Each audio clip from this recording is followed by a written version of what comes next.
Describe to us the scenes that are unfolding around you as we speak. Yusuf, it's an extraordinarily dark day for Israelis. What happened on Saturday is becoming clearer. It was about 1,000 militants who cut through a couple of dozen spots in the fence from Hamas, from Gaza, and massacred people, hundreds of civilians. There were kids at a rave party. 250 bodies were found there afterwards. Everybody simply shot dead. The country, it is a complete turn. It is similar to September 11th in some ways, the United States of 2001, in the sense that there's going to be full-scale war on Gaza. It seems to me on Hamas, on its military infrastructure, it's going to be long and ugly. Meanwhile, there are still Hamas operatives at large in Israel. Nobody knows where some of them are.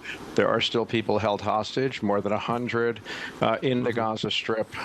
So it is a day of exceptional anger and grief in Israel.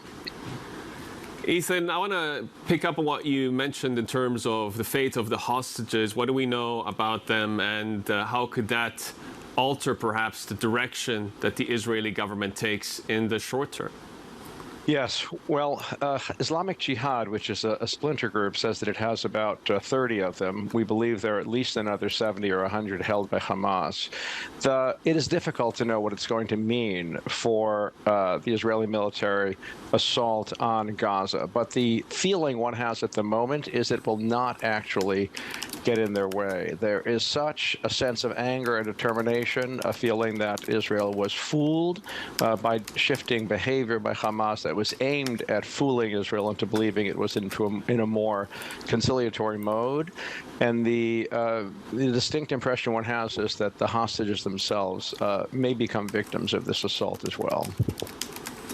We've seen diplomatic efforts from both the Palestinian Authority and Israel trying to persuade allies and friends. Where was there a little bit of a breakthrough, perhaps, in the sort of diplomatic conversations within the United Nations Security Council and beyond that?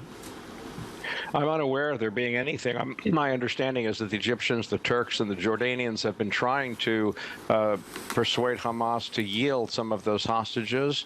I think the groups in Gaza are saying that they're not going to give anybody up until they get the prisoners back that are being held in Israel. We'll see. As I say, the sentiment, and of course it could shift in coming days, but the sentiment today, 48 hours after these events, is very, very hard-headed in Israel. I don't have any sense that there's a desire for negotiation.